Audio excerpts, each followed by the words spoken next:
Hola, bienvenidos. Les saluda Claudia Palacios. A pocos días de que los colombianos cumplamos esa cita con la democracia, los que quieran hacerlo, por supuesto, para votar sí o no respecto al plebiscito del acuerdo de paz con las FARC, pues seguimos tratando de entender ambas posturas. Y una postura que no ha sido muy protagonista durante la época de los 4 años de la negociación, pero que ahorita está cobrando fuerza, es la de los jóvenes, como desde las universidades, desde sus trabajos y desde sus grupos y comunidades están expresando los argumentos por el sí o por el no. Aquí tenemos a dos representantes de ellos, Diego Lacerna, que es politólogo, está con la campaña Por el sí, Colombia se abraza, y Josías Fiesco, Sin Juventud no. Sin Juventud no. Josías Fiesco está estudiando Ciencias Políticas. Sí. Bienvenidos. Buenas noches. Muchas gracias. Buenas noches, Claudia, muchas gracias. Josías, ¿por qué Sin Juventud no? ¿Por qué decirle que no al acuerdo de paz? Colombia es un país joven, el 52% de los colombianos hoy somos menores de 30 años y ese es un dato para tener en cuenta durante toda la conversación.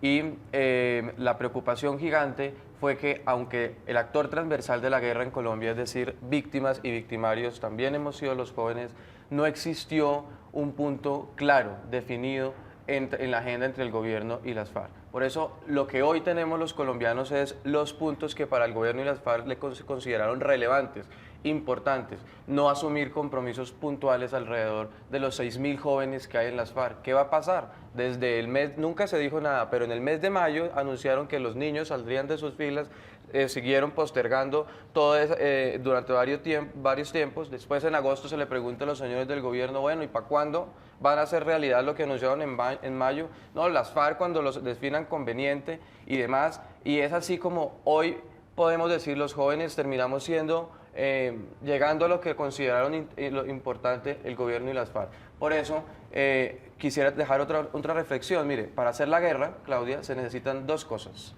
la mano de obra y la financiación.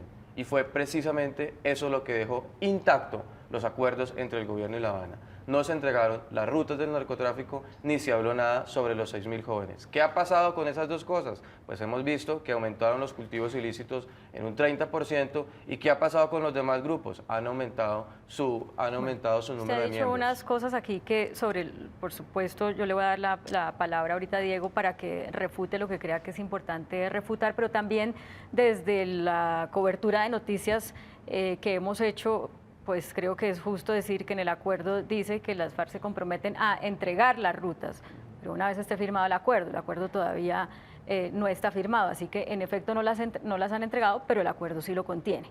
Las rutas del narcotráfico son fundamentales como muestra de voluntad. Uno no entendería entonces, o sea, usted Claudia, lo que dice es, habría que haberlas entregado antes de firmar el acuerdo. y no solamente entregarlas, sino que de nada le sirve a Colombia o a los colombianos decir sí a lo que ellos firmaron acuerdos. Un ejemplo puntual, en el tema del narcotráfico, erradicar los cultivos manualmente. ¿Cómo se entendería que mientras están dialogando aumenten un 30% los cultivos ilícitos? Por un lado se firma y por un lado se sigue sembrando. ¿Cómo para qué sería Entendiendo eso? también que no todos los cultivos ilícitos los siembran las FARC, ¿no? También eso es otra parte. Pero coincide que esos cultivos han aparecido en los territorios donde tiene dominio las FARC. Bueno, Diego, ¿por qué por el sí Colombia se abraza y por qué decir sí? Bueno, gracias otra vez por la invitación, Claudia. Yo creo que esta es una oportunidad maravillosa que tenemos los que estamos en Colombia hoy de construir un país distinto al que nos ha tocado hasta ahora a nosotros. Y en efecto que los jóvenes hoy en día puedan dedicarse al emprendimiento, a la educación, a sus familias, en lugar de estarlos mandando de un bando y de otro a acribillarse en el monte. Tenemos esa posibilidad hoy. Evidentemente hay unas concesiones que tocó hacer en el acuerdo, darle unos beneficios a la gente de las FARC, que quizás no es lo que todos quisiéramos, pero este acuerdo no es realmente sobre las FARC, es sobre qué va a pasar con este país completo de ahora en adelante. Y por eso estamos invitando a la gente a votar sí, y además de eso, a abrazarnos como un símbolo de esa reconciliación que esperemos que sea este país de ahora en adelante. A ver, Josías, usted dice, a los jóvenes no se nos convocó. ¿Qué cree usted que los jóvenes, si hubieran sido convocados y hubieran hecho distinto, hubieran logrado distinto en este acuerdo? El tema de los jóvenes que son la mano de obra de la guerra no podía haber quedado en un limbo. no podía haber quedado en vamos a ver qué pasa, después de es que son las garantías, es que quemamos tiempo, porque eso ha sido aprovechado como el camino libre, ese limbo ha sido el camino libre para que lleguen a las bandas criminales u otros grupos armados que se ha comprobado han aumentado más de su 50%. Eso es una gran preocupación porque no es dejarle un territorio de reconciliación a Colombia, todo lo contrario, es dejarle una nueva generación Claro, con la misma financiación. La pregunta es, usted dice, nos hubiera gustado estar ahí y expresar nuestro punto de vista, si lo entiendo bien. Yo creo que no ha habido una claridad ahí. No es el hecho de ir allá, allá fue la clase política. Lo responsable habría sido Y fueron las víctimas dentro de... también, ¿no? Sí, allá fueron las víctimas. Fueron las víctimas 60 víctimas ante los victimarios, no los victimarios ante las víctimas, imagínate. Pero lo que hubiera cambiado es que dentro de los acuerdos se hubiera destinado un punto de forma específica. ¿Qué hacer con los jóvenes? ¿Qué hacer con los jóvenes O sea, productores? meterle un séptimo punto a la negociación para que se hablara de, de los jóvenes. Si el país es un país joven y el actor transversal de la guerra, es decir, en víctimas y victimarios han estado los jóvenes, claro que así debe ser. Sobre eso, Diego, ¿usted quisiera decirle algo a Josías? No, pues a mí me parece que en cierta forma un reclamo súper puntual, perdiendo un poco el contexto del acuerdo. Pues sí, uno podría pedir un punto para los raizales, un punto para las negritudes, un punto para los pobres, un punto para la clase media. El tema es que acá estamos hablando del futuro de toda Colombia y que cuando le damos una oportunidad a un joven de las FARC de desmovilizarse, de recibir un ingreso pequeño cuando vuelve a la sociedad, de tener un capital semilla para arrancar un negocio, le estamos ofreciendo oportunidades, sí, no solamente a los jóvenes, pero a muchísimos jóvenes de construir una vida distinta. Me parece muy respetable y realmente así han expresado los argumentos la mayoría de personas en el sí. Vamos a construir un mejor país, vamos a pasar la página, pero bueno, miremoslo en el tema real, el presupuesto. Como el presupuesto de la nación, por lo menos del año 2017, que es como la expresión de voluntades donde el gobierno define lo que es prioridad y lo que es importancia y lo que es importante. ¿Cómo entonces usted justifica que vamos a pasar la página, vamos a un mejor país recortándole recursos al tema, un ejemplo, al Ministerio de Agricultura, si es precisamente al campo el que se debe potencializar? ¿Cómo vamos a pasar la página cuando el ministro de Hacienda y el ministro de Salud anuncian que desde el próximo año va a haber $1 billón de pesos menos al sistema de salud en Colombia? ¿Quién más que construir una reconciliación sería impulsando el campo, la salud? ¿Y qué me dice usted de los 700.000 niños que anunció el mismo ministro encargado de educación que quedarían por fuera de los desayunos escolares? Entonces digamos que esas incoherencias... Que un poco, tiene razón, digamos, el gran dilema de ahora es, bueno, ¿y cómo cumplimos con lo acordado cuando eso requiere una cantidad de recursos que no están? No solamente porque la situación interna del país, sino porque la situación internacional también hace que Colombia ya no tenga los recursos del petróleo que tenía hace unos años, etcétera. Pero el punto es, ese es un argumento para decir, no, entonces no negociemos, cuando se entiende que cualquier negociación va a costar un dinero, que cualquier negociación va a costar ceder algo, y que seguramente nunca vamos a tener todos los recursos para cumplir con todas las necesidades que este país tiene. Pero entonces hay algo muy interesante, estamos hablando del presupuesto desde la mirada del Estado,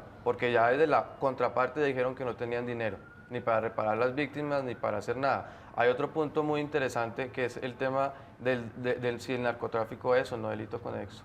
Y eso también nos lleva a una reflexión profunda. Ahora han querido decir que vamos a pasar la página y que digamos sí, porque el narcotráfico ahora resultó delito conexo y resulta que los dineros del narcotráfico no fueron los que financiaron ni las camisetas ni las pancartas para marchas, fueron los dineros del narcotráfico los que financiaron los mayores atentados terroristas a las escuelas, a los hospitales, a los colombianos. Decirle a eso sí, entonces sería hasta dónde la ilegalidad que financió esos actos terminarían siendo aceptados por los colombianos. Debo hacer una precisión ahí también, Josías, en aras de lo que dice el acuerdo. El acuerdo no dice que el narcotráfico es un delito conexo y eso está pendiente de ser decidido en una de las leyes de fast track que el gobierno, pues que el Congreso tiene que discutir. Entonces, y el Tribunal Especial dirá en este caso fue conexo y en este caso no fue conexo. Todavía no se sabe quién lo va a componer. Que todavía no se sabe, exacto. Entonces, digamos, uno puede firmar, mira, se puede tomar la foto, puede votar sí, todo eso es respetable, pero si no hay el sustento de cómo financiarlo y hacerlo real, no es lo responsable con Colombia, ni con las nuevas Entonces, ¿qué generaciones. hacemos? Vamos a terminar si no la se pregunta. puede Un hacer porque no hay comité de plata. aplausos. No, Vamos a claro, terminar pero, a hacer un pero comité la de pregunta era, aplausos. si no se puede hacer porque no hay plata, ¿qué hacemos? ¿Seguimos en lo que veníamos o qué hacemos? ¿Cuál es la opción? No, la opción ya está definida en la Constitución, el imperio de la ley. ¿Sí? La persona que está en la ilegalidad no puede sentirse, como lo hemos visto los colombianos en este momento, no puede sentirse cómodo desde la ilegalidad, decirle al Estado, oiga, no va a dejar las armas, oiga, no va a dejar las rutas, las entrego o no las entrego si a mí me parece. Muy distinto sería el Estado fuerte, que el bandido, la persona desde la ilegalidad sintiera que el Estado le está respirando en la nuca. Todo lo contrario. Hoy el primer frente de las FARC o algunas personas de las FARC se sienten tan cómodas de decir, no, no vamos a dejar las armas, ¿y qué? Frente a eso, el Estado no está fuerte. Y Veo ese es que uno de usted los quiere retos. decirle, Yo meto sí. la Eso es uno cucharada de los porque si retos no, que no me van a tenemos. dejar hablar.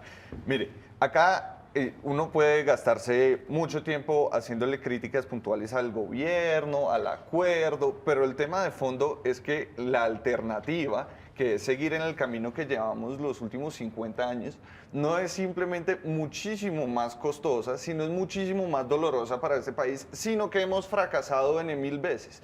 Entonces, lo que tenemos acá es una oportunidad de pasar la página de estarnos matando todos los unos a los otros. Tal vez no podamos cumplir todo lo que se acordó, pero en lugar de estar invirtiendo la plata en balas, en soldados, en aviones, vamos a estarla invirtiendo en educación, en salud, en vivienda y en los problemas pues, que más nos aquejan a todos los colombianos. Pero ¿en dónde se va a invertir? Porque es que el presupuesto, por lo menos del año entrante, fue precisamente a lo que tú dices, educación, salud, lo que hizo los mayores recortes. Entonces digamos que si Pues vamos sí. a asistir a un comité, si vamos a hacer el comité de aplausos, vamos para adelante, vamos muy bien, No. vamos por el camino Pues es que el correcto. mundo no Las se acaba empresas se han en- ido. Un ejemplo, la desindustrialización de Colombia. ¿Cómo podemos decir que tendremos un mejor panorama cuando la motivación de mirar para invertir a Colombia se ha ido? Entonces, digamos también desde el punto realista, si lo que tenemos hoy, lo que nos han dejado hasta hoy, es el punto de partida para reconciliarnos, pues entonces no es el camino correcto. Pero hay unos que dicen que sí, que esto va a mejorar. No se sabe la plata, no se Ahora, sabe de dónde, pero va a mejorar. Sí, hay un tema aquí, usted toca una gran cantidad de puntos de la problemática de Colombia, la inversión, las empresas, las garantías, del presupuesto. Digamos que precisamente uno no quisiera que eso se hubiera definido en La Habana, porque para eso hay un Congreso y para eso hay unas instituciones. Y jóvenes como ustedes pueden aspirar a, dándole también cabida a quienes han pensado distinto y han hecho las cosas distinto por 50 años, participar en esos espacios donde se pueda discutir cuánto destinarle a la salud, cuánto destinarle a la educación, al agro, etcétera. O sea, si yo le entiendo bien, es como que usted está diciendo, todo se debió haber discutido allá, o usted también es de los que piensa, hagamos una asamblea constituyente para discutir las cosas entonces de una manera distinta, para tomar decisiones distintas. No, no es que yo solamente lo piense. El común de los colombianos le interesa, bueno, ¿qué va a pasar si me va a quedar si las empresas se fueron y va a aumentar el desempleo? Entonces, todas esas cosas, como del ciudadano de a pie que le importa el desempleo, el ritmo de la economía y todo esto que nos aqueja al colombiano de a pie y ver por el contraste de una cantidad. Por eso eso tenía que haber sido objeto de La Habana. No, es que la paz y la reconciliación no es lo que se firme en La Habana, es la posibilidad de reunir mayores aportes de conjuntos de la sociedad civil, la legalidad para que haya mejor educación, mejor salud. Pero Y por si a cuenta de eso La es lo Habana, que ¿eso no se puede le discutir? recorta, Sí, no, es que los colombianos lo que tenemos es los derechos de los colombianos en un segundo plano porque llegó los derechos de las FARC, llegaron los acuerdos de La Yo Habana. estoy totalmente en desacuerdo con eso. Y lo mencionaba antes. Acá las FARC son un elemento del acuerdo, pero cuando nos convocan a todos nosotros a decir sí o no, no solamente estamos decidiendo sobre el futuro de las FARC, estamos decidiendo sobre el futuro de Colombia, que incluye muchos de los problemas que usted dice. Pero lo que a mí me parece inconcebible es decir que las empresas se están yendo porque vamos a vivir en un país sin conflicto armado. ¿Sí? Que todo Eso de lo, que ninguna todo, forma lo hemos dicho. Bueno, pues eso es lo que yo le acabé de entender, que las Entendiste empresas se entonces están mal. yendo y que el tema del acuerdo con las FARC lo va a agravar. Por el contrario, estamos buscando liberar una cantidad de recursos, una cantidad de personas que están hoy en día destinados a hacer la guerra, a construir país. Y no tengo la menor duda de que eso tendrá implicaciones en crecimiento económico, en mejor educación, en capital humano. Realmente, acá lo que estamos es poniendo en gran parte del acuerdo unas metas que el Estado colombiano debía haber cumplido hace muchísimo tiempo. Voy a tratar de balancear un poco aquí porque pues yo también he sido crítica con lo que Josías está diciendo y no me parece justo que entre los dos, critiquemos a Josías. No, ni me faltaba. Porque entiendo perfectamente pues las prevenciones, pero también porque, digamos, votar sí para muchas personas se está convirtiendo como que se solucionan los problemas de Colombia y eso no es cierto. O eso que está diciendo Josías, un cheque en blanco para que Santos proponga lo que quiera y haga lo que quiera y los congresistas inventen lo que quieran. ¿Y qué nos va a quedar a nosotros de eso, que somos los que vamos a tener que trabajar para que en ese país con esa nueva estructura? Sobre ese cheque en blanco, sobre esa gran cantidad de incertidumbre que nos genera el acuerdo.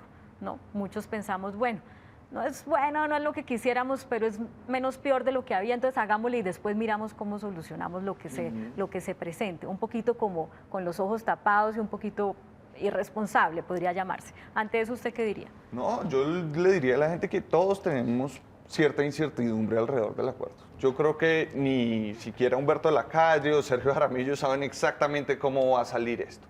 Que lo que estamos es haciendo una apuesta razonable alrededor de unos puntos concretos que están en esas 297 páginas, de que podemos pues, pasar la página del conflicto armado. Yo no creo que sea un cheque en blanco.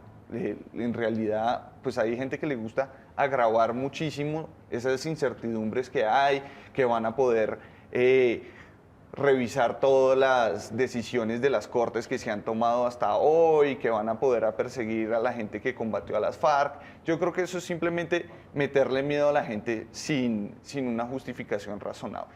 Realmente creo que sí hay una incertidumbre, pero lo que estamos haciendo es una apuesta muy grande porque este país puede funcionar sin conflicto armado.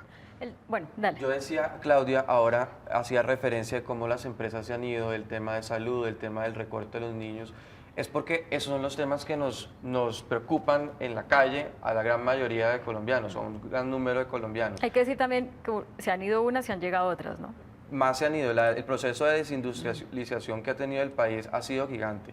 Pero bueno, ¿eso por qué ocurre? Porque dentro de lo que ha definido el Estado colombiano en los últimos años como prioridad e importancia o aspectos importantes, no está precisamente eso. No está en que las empresas no se vayan, sino que se queden. No está en potencializar la oferta de mayor empleo, sino que el desempleo ha aumentado. Entonces, ahí es donde para el colombiano del común decimos, la prioridad no somos nosotros. Claro, llegó las FARC y digámosle sí a las FARC y cumplámosle a las FARC, pero sacrifiquemos entonces el billón de pesos para la salud, que entre otras cosas nos han dicho, si ese billón de pesos es porque firmando con las FARC o el sistema colombiano está muy bueno o firmando con las FARC no nos vamos a enfermar. Cosas del diario vivir de los colombianos. Lo que yo no comprendo del argumento suyo, Josías, es cómo cumplir los acuerdos con las FARC es incumplir los otros acuerdos con los colombianos. No sé usted por qué hace esa relación directa cuando si uno se pone a ver, por ejemplo, el punto del agro,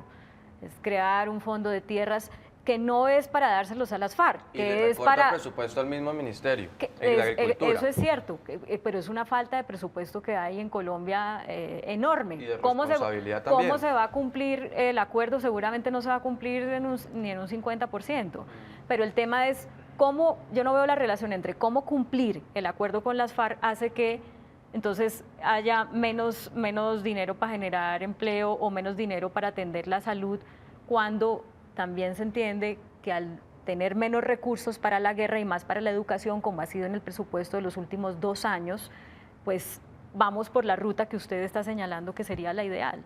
Pues si tú no lo entiendes, un mayor número de colombianos tampoco lo entendemos hasta ahora. ¿Por qué cambia esa función el Estado, que constitucionalmente es un Estado social de derecho? Primero los colombianos, después la institucionalidad. Hoy lo que se está apostando es que llegue que se haga más grande la institucionalidad, lleguen nuevos actores a la institucionalidad sacrificando los derechos. Tú me decías, yo no lo entiendo, yo también te digo, te puedo responder, no lo entiendo tampoco porque han asumido esa posición. Hay unos actores ahí, ¿cierto? Que estuvieron hace 50 o 60 años, que no pudieron participar, que se volvieron unas guerrillas, ¿verdad? Y ahí están. Y entonces, ¿cómo atender a esos actores? Cuando esos actores además están ahí amenazando la seguridad de todos esos que tú mencionas que deben ser la prioridad. Que son O sea, 10.000, a propósito. Claro, entonces usted dice, pues hay que respirarles en la nuca.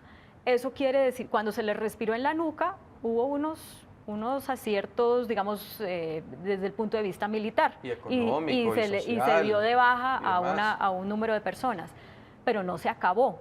Entonces, ¿cómo respirarles en la nuca distinto para que funcione? Primero, darle el mensaje contundente de que la institucionalidad es fuerte. Un ejemplo en el tema de justicia. Para los colombianos va a ser muy difícil entender que quienes estuvieron 50 años y que por un intento y una vaina publicitaria hoy aparecieron como salvadores de Colombia, en estos momentos no hayan pagado, no vayan a cumplir sus penas. ¿Sí? Aparecieron como salvadores de Colombia. Sí, esa es una apuesta, no, esa es una apuesta que ha tenido la institucionalidad, de decir que no terminaron siendo victimarios, sino que los colombianos terminaron debiéndole a ellos. Eso es más o menos lo que hoy el colombiano de a pie está viendo, una intención total del gobierno, de la institucionalidad, de ver que quienes estuvieron en la ilegalidad tienen que terminar no bajo el peso de la ley, no con la fuerza de la justicia, sino ya integrando la misma institucionalidad. Sobre ese tema de la, digamos, de la falta de justicia y el mal ejemplo que eso generaría para futuras generaciones que estén en este momento diciendo, ay, yo me voy a ir a una Bacrim porque como no tengo trabajo y ahí me pagan $1 millón al mes, ¿qué le hace? Bueno. En 15 años van a hacer un acuerdo de paz conmigo como este que están haciendo. Sobre ese argumento, Diego, ¿qué decir? No, pues eso, digamos, es una distorsión más. Acá el secretariado de las FARC y todos los guerrilleros que hayan cometido delitos de lesa humanidad van a ser condenados en la Justicia Especial para la Paz. Lo que no satisface a algunos de los promotores del no es que no los vamos a echar a un calabozo bajo tierra y tal, pero impunidad total no va a haber. Es que ellos están pidiendo indulto. Y el hecho de que pues los están pintando como los héroes, yo creo que muy pocos colombianos reconocemos, inclusive al día de hoy, como a las FARC, como los redentores de este país. El punto es, llevamos 60 años tratando de imponer ese imperio de la ley que menciona Josías, y pues le ha costado a Colombia un dolor y una cantidad de recursos absurdo. Lo que estamos tratando es de hacer un esquema paralelo que, sin sacrificar la justicia, la verdad, pues nos permita trascender ese conflicto y construir un país distinto. Tengo un minuto final para cada uno para una reflexión de conclusión, y es, si gana el sí, ¿qué van a hacer ustedes desde su ideología, desde sus roles, ambos politólogos? Y si gana el no, ¿qué van a hacer en función de tener ese país que ambos sueñan para ustedes y para sus hijos? Josías. Si gana el no, por primera vez los colombianos le habremos ganado a los comerciales, a la apuesta publicitaria y a la apuesta de la clase política, porque de hecho hoy el plebiscito es el pulso entre los colombianos y la clase política. Tenemos un dato un hecho puntual. El año pasado se derramaron por influencia de las FARC 200.000 galones en el río Putumayo. ¿Qué pasó absolutamente sobre el tema? Nada. ¿Qué está promoviendo hoy la clase política? Una generación distinta a la nuestra, que le digamos a eso que quedó en la impunidad, ese crimen ambiental, que le digamos a eso, sí, porque tenemos que reconciliar a Colombia. La gran diferencia es que esa generación que hoy firma los acuerdos no es la que se va a tomar esa agua durante los próximos 20 años, somos nosotros la generación. Entonces digamos que tenemos ese reto como jóvenes, poderle ser un comité de aplausos de esa clase política del gobierno y de las FARC como ellos quisieran, o realmente decir de una forma contundente no, que por supuesto no les va a gustar, pero no es lo para ellos responsable, pero es lo responsable con Colombia. La idea era como qué hacer, qué van a hacer ustedes si gana el sí, qué van a hacer ustedes si gana el no. Yo seguiré obviamente defendiendo mis ideales, el imperio de la ley, la institucionalidad, eso lo seguiré defendiendo. Diego. Bueno, muy concreto. Si gana el sí, lo que vamos a hacer es lo que venimos haciendo. Motivar más jóvenes para que ingresen a participar en política en Colombia y que en lugar de irse para el monte a matarse los unos a los otros, nos dediquemos a combatir la corrupción, la pobreza y la injusticia que han caracterizado a este país en unos 200 y pucho años de historia. Entonces, eso es si pasa, si gana el sí. Si gana el no, seguiremos buscando exactamente lo mismo y ojalá en el futuro volver a tener esta oportunidad, tal vez cuando nuestros nietos estén vivos, de poder volvernos a sentar con las FARC y llegar a un acuerdo que nos permita pasar esa página y construir un país en paz. O ya será el ELN o las Bacrim que nos están dejando ahora. Muchas gracias por acompañarnos. Un abrazo, gracias. Soy un joven con criterio. Así llegamos ¿Qué al dicen? final. Muchas gracias por acompañarnos. Sigan con nosotros.